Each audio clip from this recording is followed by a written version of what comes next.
Un afectuoso saludo a nuestro anfitrión, el alcalde, y a los colegas que han hecho posible este foro, a todos los aquí presentes y a las instituciones que lo patrocinan. Quiero empezar recordando brevemente lo que es el Inter-American Institute for Democracy. Es una entidad sin fines de lucro de los Estados Unidos, basada en la Florida, que tiene como objeto la promoción y la defensa de la libertad, la democracia, los derechos humanos y la institucionalidad en las Américas. El instituto cumple este año 10 años de trabajo y nace como resultado de esa agresión histórica que se produce en este siglo después de que Hugo Chávez, el año 99, se junta con el único dictador que había en ese momento en las Américas, Fidel Castro, en Cuba. Y se crean un proyecto que estaba muerto o que estaba agonizando. Cuba vivía el peor de sus momentos, el periodo especial, para poner en marcha en las Américas lo que empieza llamándose Movimiento Bolivariano, Proyecto ALBA, después Socialismo del siglo XXI y que hoy día se llama simplemente castrochavismo. Un proyecto que ha teñido no solamente de sangre y de miseria,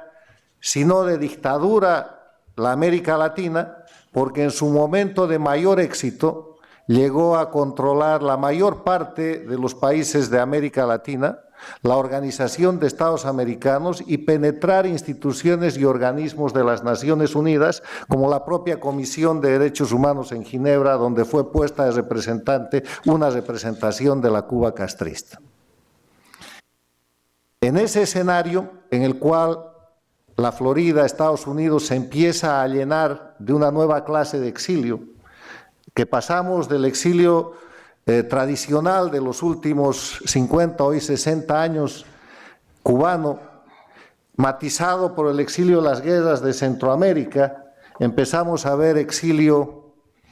venezolano, exilio ecuatoriano, exilio argentino, de nuevo exilio nicaragüense, exilio de los países que este castrochavismo empezaba a controlar. El Inter-American Institute for Democracy es una entidad pluralista, no proselitista.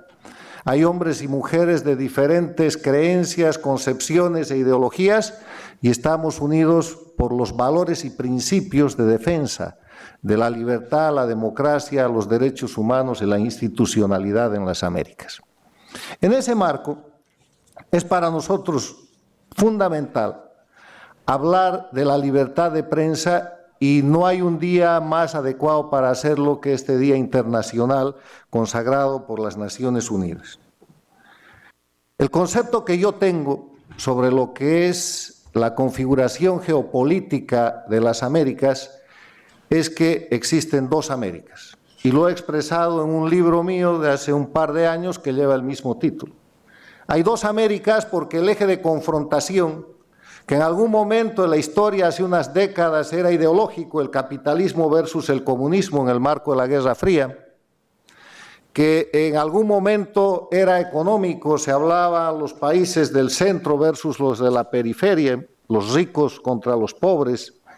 que en algún momento llegó a ser inclusive de carácter cultural Latinoamérica y la América anglosajona. Con esta penetración del castrochavismo, con esta recreación del sistema dictatorial, de la expansión de la revolución cubana en las Américas, con el dinero malversado por Chávez, por el dinero de los venezolanos, ha cambiado el eje de confrontación y el eje de confrontación en este siglo es democracia versus dictadura, porque ha reaparecido un elemento que parecía en extinción en la última década del siglo pasado, que son las dictaduras. Dictaduras a las que el expresidente del Ecuador, Osvaldo Hurtado, ha denominado como las dictaduras del socialismo del siglo XXI y que tienen la característica de haber llegado al poder por elecciones y después haber tergiversado a través de la manipulación electoral todo el sistema para reemplazarlo por un sistema dictatorial pseudo-institucionalizado que ha llegado a conformar lo que hoy día son regímenes de crimen organizado. La tarea de hoy día, hace 2 años y medio yo sostenía que la confrontación era entre dictaduras y democracia. Hoy día esas dictaduras, conformadas y lideradas por Cuba, integradas por Venezuela, por Nicaragua, por Bolivia y con Ecuador en rumbo de salida con la gestión de Lenín Moreno, esas dictaduras se constituyen más bien en grupos de delincuencia organizada de los cuales la política se tiene que separar. Porque todos los días cometen delitos que van desde la violación de los derechos humanos hasta los delitos económicos y crímenes de lesa humanidad, con el propósito de mantenerse en el poder con fines de impunidad. Y si no, miren lo que acaba de suceder en Nicaragua, lo que sucedió unos días atrás en Cuba, donde se ha visto una transición, que no es una transición, una pseudo entrega del mando más al estilo de la mafia italiana que de cualquier proceso electoral o democrático. Miren lo que pasa en Bolivia, miren lo que pasa en Venezuela. En ese escenario, en la existencia de esas dos Américas, es que yo quiero hablar brevemente sobre la libertad de prensa. La América democrática sí tiene libertad de prensa, porque como aquí se ha dicho, la libertad de prensa es un elemento esencial de la democracia. El primer elemento esencial de la democracia en la Carta Democrática Interamericana es el respeto a los derechos humanos y las libertades fundamentales, y es un derecho humano y es una libertad fundamental la libertad de prensa y la libertad de expresión. Pero en esas dos Américas, así como hay una América democrática y una América no democrática o dictatorial o de crimen organizado, hay dos Américas entre los intelectuales, hay dos Américas entre los académicos, hay dos Américas entre los empresarios, entre los sindicalistas. Hay sindicalistas, hay empresarios, hay intelectuales, hay iglesias que se juegan y defienden la democracia, y hay otras que están jugadas por el sostenimiento de la dictadura, que han alquilado su escenario y han alquilado sus principios y han entregado sus valores para sostener las dictaduras. Así como hay dos Américas y hay dos clases de intelectuales, empresarios, sindicalistas, iglesias, hay también dos clases de prensa. Hay la prensa libre, que es característica de los países con democracia, y hay una prensa que se esfuerza por ser tal, pero que está oprimida y que está suprimida por una pseudo prensa, que es el mecanismo de información de las dictaduras, que aprovechando las condiciones de los países con democracia, penetra a esos países formando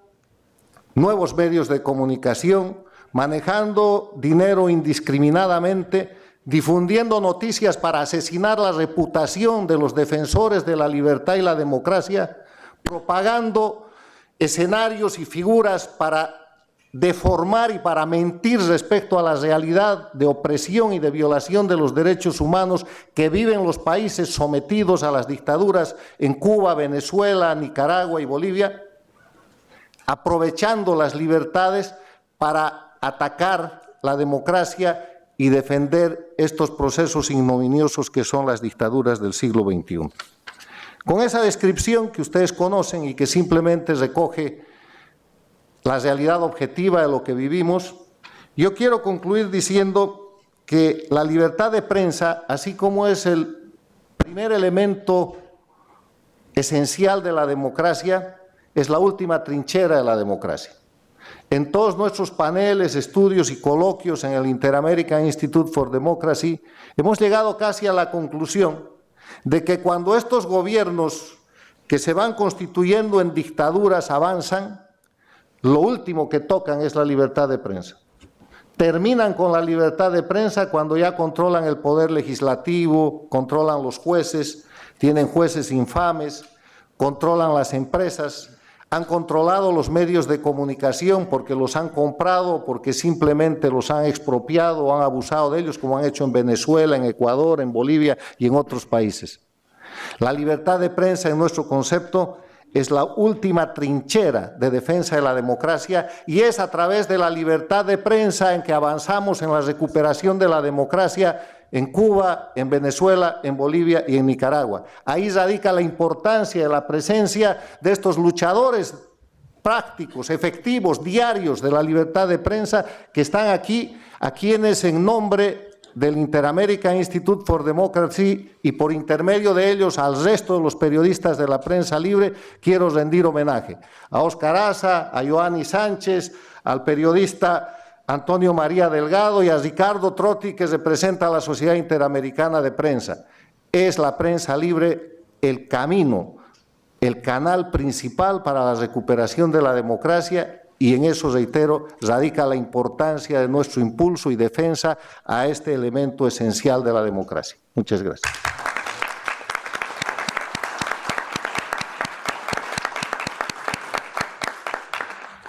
Muchas gracias al doctor Sánchez Berzaín.